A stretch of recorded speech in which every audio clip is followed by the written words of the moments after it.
Hey, it's David.Rosen. Today we're going to talk about something that you've seen every time you've gone into an open house or bought a home or tried to rent a home. It's called an agency disclosure. More millionaires are made through real estate through any other means. My name's David.Rosen and I'm one of the top 100 real estate brokers in New York City. This is my video blog. An agency disclosure is a form that every single state has, including the state of New York. There's three key things to remember about what an agency disclosure is.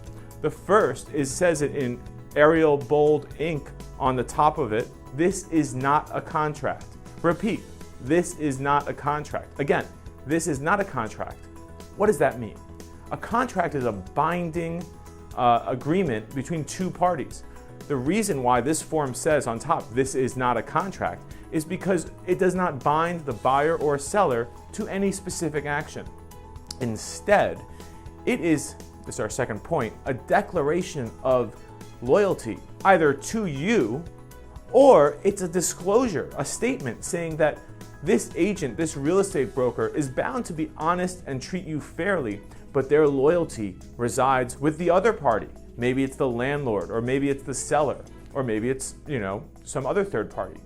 The point being that they have to, by law, declare to you in writing if they're being loyal to you or if they're being loyal to the other part of the transaction. Or there's a hybrid if they're being a dual agent, which involves loyalty, fiduciary loyalty to both parties. And you might ask, how can that happen? Well, it's a little complicated, but if you're hiring a brokerage and the brokerage has multiple agents, one of those agents might be loyal to the buyer and one might be loyal to the seller.